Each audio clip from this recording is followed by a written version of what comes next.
Hi everyone, we're here today at Triumph to look at the brand new Tiger Sport 660, which is Triumph's new entry into the adventure sports market, going up against the likes of the Tracer 7 and Kawasaki's Versys 650.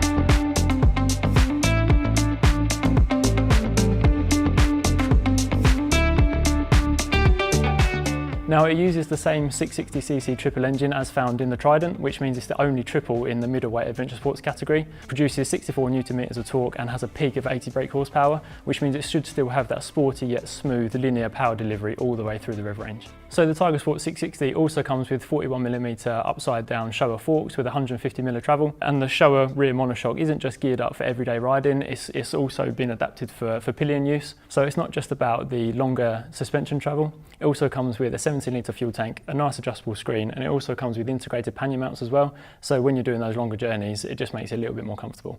So braking power comes from Nissan 2-piston brake calipers at the front, and then in terms of tyres it comes with Michelin Road 5s around 17-inch aluminium cast wheels. So as far as tech goes, Triumph has not scrimped at all. It's got a really nice TFT dash, it comes with 2 different riding modes, and then it's got nice safety features as well, like traction control, ABS and even self-cancelling indicators. So the £8,450 for the Tiger Sport 660 is the standard model. For this red colour here it's an extra £100, and then you compare that to the Tracer 7, it's about £250 more expensive, but when you sort of compare the two, the Triumph comes with a higher power, a higher spec, and it's got the lowest cost of ownership in the class as well.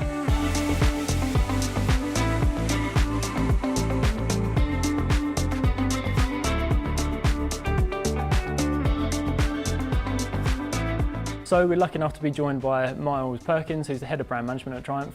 So Miles, what encouraged Triumph to launch the Tiger Sport 660? This is a project that's over 3 years old, to bring the Tiger Sport 660 out.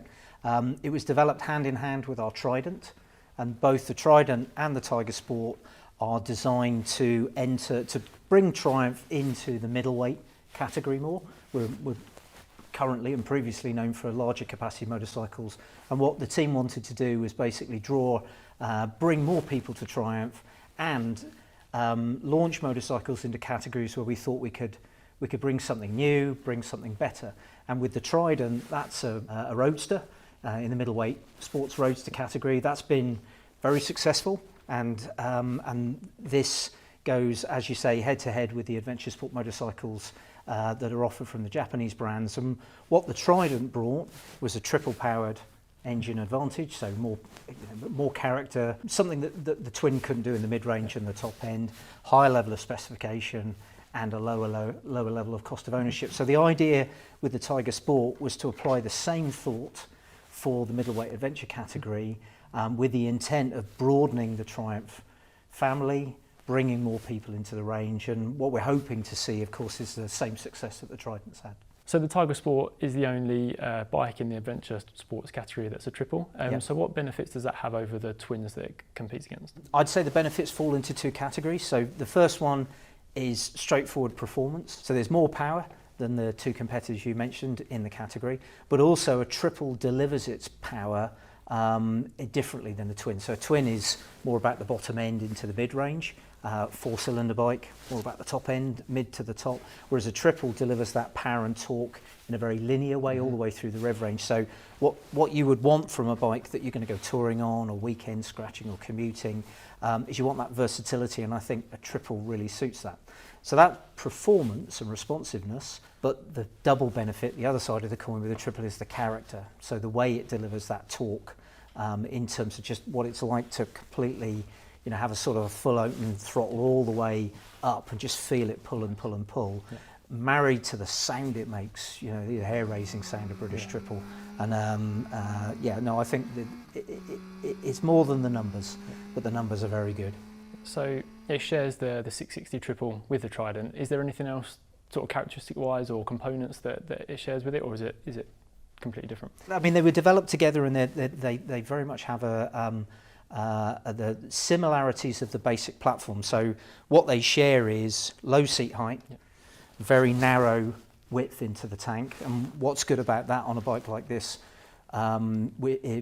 recognising the customers are in general coming onto their first big bike with one of these, or they're an experienced rider and they're looking for something that's a good all-round bike, maybe a second bike or winter bike.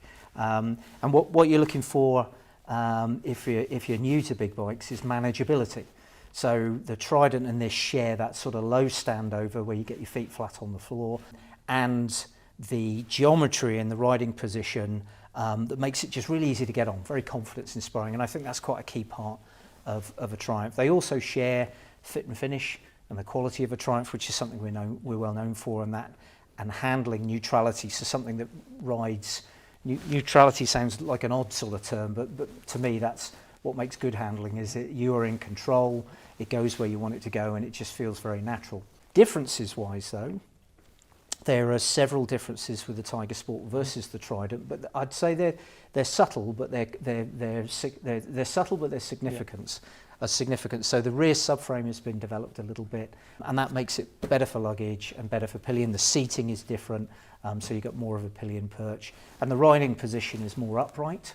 And there are subtle geometry changes that help with the dynamics of the ride, making it even more sort of all-rounder. So as an all-rounder that you said that the Tiger Sport 660 is, also you can ride it on an A2 licence as well, right? Yeah, you can make it A2 compliant very easily. We sell an accessory kit that the Triumph dealer will fit, which brings the power down. It's a twist, it affects it as a twist grip and also a tune. But then of course as soon as you pass your test, the dealer can take that off, and then you've got a full power bike again, which of course means your resale value is secure, and also you've got something that's got even more performance to it. So lining this up then side to side with the Tiger 850, how is that sort of working for Triumph?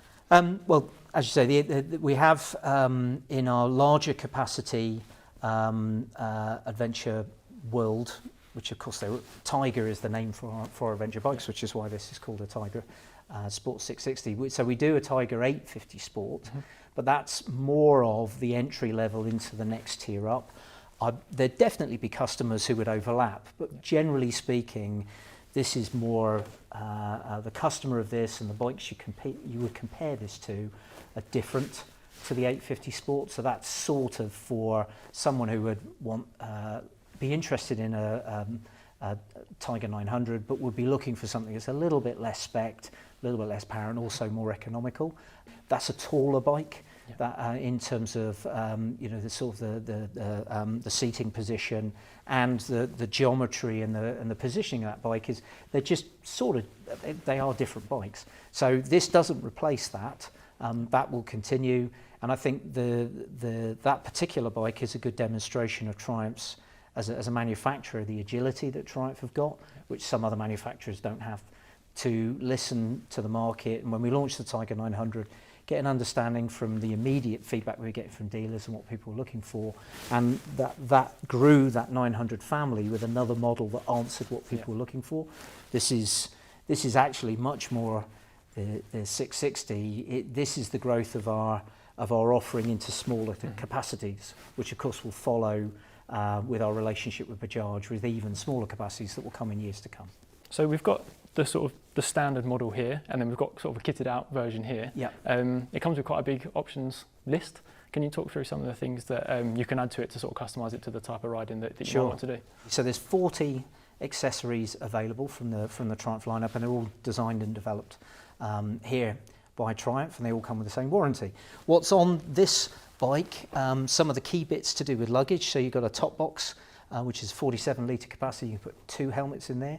You've got panniers, a pannier setup, which combined are 57 litres, and they'll both take a crash helmet. As you've already said, the bike's got the pillion rails points already mounted into them.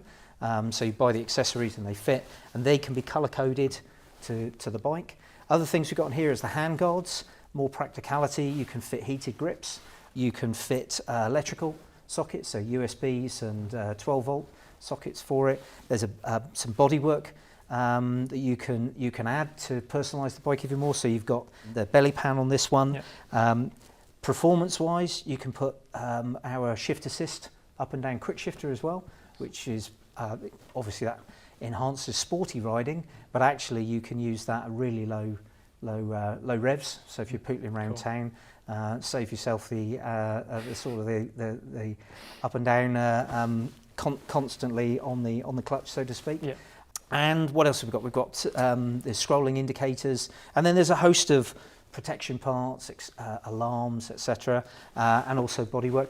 The biggest technology accessory that you can get, or the most helpful, I would say, is of course because it's got the TFT system from Triumph, which is unique in the category. Then what you can fit is the My Triumph accessory connectivity system as well, which means you can use turn-by-turn navigation, GoPro connectivity, music interaction, phone call interaction. There's lots and lots you can do. So in the briefing that you delivered earlier, you mentioned quite a bit around the cost of ownership is the lowest in the category. How have Triumph managed to achieve that, and how does it work? First off, we're using our triple. Now this is our most developed engine platform, so we know it's incredibly reliable. It's been tested. You know, we go racing with it. It's our highest manufactured and developed engine, and through that reliability, the maintenance program that's been developed for this basically comes in at less hours over the 3 years than any of the competitors.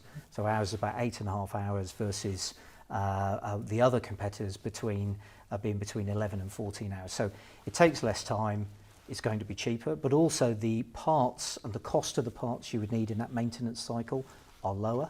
And then if you add on top of that the 10,000 mile, 16,000 kilometre service, which is class leading, 2 years ownership, the competitive price, which in comparison with the other two bikes, it's a good price, but also higher level of specification, more power, and obviously you've got our quality of fit and finish in the handling. I think the package, you know, that allows us to say that. Excellent. So there you have it. We've discussed the Triumph Tiger Sport 660, and you get a lot of bike for under 8.5 grand. And thanks so much for having us, and we can't wait to have a ride on one. Can't wait to get on it with you.